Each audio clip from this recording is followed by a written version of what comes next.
Hi all, welcome back to Vinu Talks.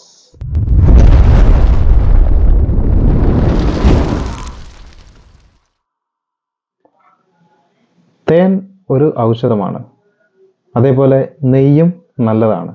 പക്ഷേ തേനും നെയ്യും കൂടി ചേർന്നാൽ അതൊരു വിഷമായി മാറും. അതേപോലാണ് മതവും രാഷ്ട്രീയവും. ഇത് രണ്ടും ഒരുമിച്ച് കലർന്നാൽ പിന്നെ മുഴുത്ത ഭ്രാന്താകും.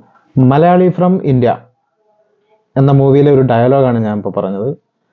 ഈ മൂവി ഡയറക്റ്റ് ചെയ്തിരിക്കുന്നത് ഡിജോ ജോസ് ആൻ്റണി, പിന്നെ അഭിനയിച്ചിരിക്കുന്നത് നിവിൻ പോളി, നമ്മുടെ ധ്യാൻ ശ്രീനിവാസൻ, ഷൈൻ ടോം ചാക്കോ, അനശ്വര രാജൻ തുടങ്ങിയ ക്രൂ മെമ്പേഴ്സാണ് ഇതിൽ അഭിനയിച്ചിരിക്കുന്നത്.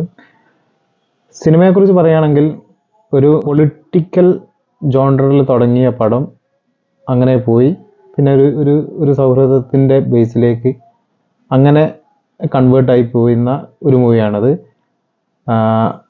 പേഴ്സണലി എനിക്ക് ഈ മൂവി വർക്കായിട്ടുണ്ട്, ഇഷ്ടപ്പെട്ടിട്ടുണ്ട്, എൻജോയ് ചെയ്യാൻ പറ്റി. ഇതിൽ ഒട്ടുമിക്ക എല്ലാ രാഷ്ട്രീയക്കാരെയും ഒരേപോലെ കൈകാര്യം ചെയ്യുന്നൊരു മൂവിയാണ്. പല ഭാഗത്തും പല ഡയലോഗുകളാൽ അവർക്കൊക്കെയുള്ള താങ്ങലുകളും അവിടെ ഇവിടെയൊക്കെ ആയിട്ട് കൊടുക്കുന്ന ഒരു മൂവിയാണ്.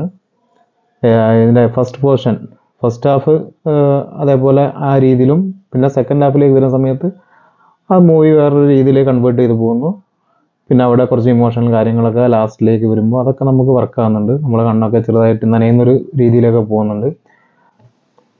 പിന്നെ നമ്മുടെ നിവിൻ ആൻഡ് ധ്യാൻ കോംബോ നല്ല രസമായിട്ട് വർക്കായിട്ടുണ്ട്. അവരെ സ്ക്രീന് കാണിക്കുമ്പോൾ രണ്ടാളെയും ശരീരഭാഷയും ശരീരത്തിൻ്റെ ആ ഒരു പ്രകൃതിയും എല്ലാം മാച്ചാണ്. നമുക്ക് ഒരു പക്കാ കോമ്പിനേഷനായിട്ട് മെയ്ഡ് ഫോർ ഈച്ച് അതർ എന്നൊക്കെ പറയും പോലെ നല്ല രസമായിട്ട് അവരെ സ്ക്രീനിൽ ആ ഒരു കോമ്പിനേഷൻ നന്നായിട്ട് വർക്കായിട്ടുണ്ട്. പിന്നെ നിവിനെ കുറിച്ച് പറയുകയാണെങ്കിൽ ഇൻ്റർവെല്ലിന് ശേഷമുള്ള നിവിൻ്റെ ആ ഒരു സ്മോൾ ട്രാൻസ്ഫോർമേഷനൊക്കെ നന്നായിട്ടുണ്ട്. പിന്നെ ക്ലൈമാക്സിലേക്കാണെങ്കിലും നമുക്ക് ആ ഒരു സെൻറ്റിമെൻറ്റ്സൊക്കെ അതൊക്കെ നമുക്ക് നന്നായിട്ട് ഫീൽ ആകുന്നുണ്ട്. നമുക്ക് ആ ഒരു ഫീൽ കൊണ്ടുവരാൻ ഡയറക്ടർക്ക് കഴിഞ്ഞിട്ടുണ്ട്. ടോട്ടലി എനിക്ക് വർക്കായിട്ടുണ്ട്, നല്ല രസമായിട്ടുള്ളൊരു മൂവിയാണ്. ആ ഒരു കൂടുതൽ പറയുന്നില്ല. പിന്നെ അതിലുള്ള അഭിനയിച്ചിരിക്കുന്ന പാകിസ്ഥാനി, അയാളും നല്ല രീതിയിൽ നിവിനായിട്ട് ഇതേപോലെ തന്നെ ധ്യാനിനെ പറഞ്ഞ പോലെ തന്നെ ആ പാകിസ്ഥാനും നിവിനായിട്ടുള്ള ഒരു കോംബോയും നല്ല രീതിയിൽ നമുക്ക് സ്ക്രീനിൽ ആസ്വദിക്കാൻ കഴിയുന്നുണ്ട്. പിന്നീട് ക്ലൈമാക്സിലേക്ക് എത്തുന്ന സമയത്ത് ആ ഒരു സ്പീച്ച് കാര്യങ്ങളും അതെല്ലാം സൂപ്പർബായിട്ടുണ്ട്.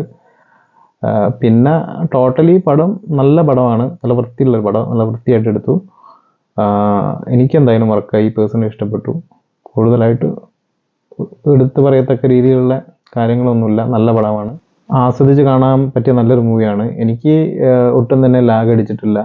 ഞാൻ നല്ല എൻഗേജ്മെൻ്റ് ആയിട്ട് തന്നെ കണ്ടൊരു നല്ലൊരു മൂവിയാണ്. അപ്പം എല്ലാവരും പോയിട്ട് മൂവി കാണുക. Thanks for watching. It's me Vineesh signing off.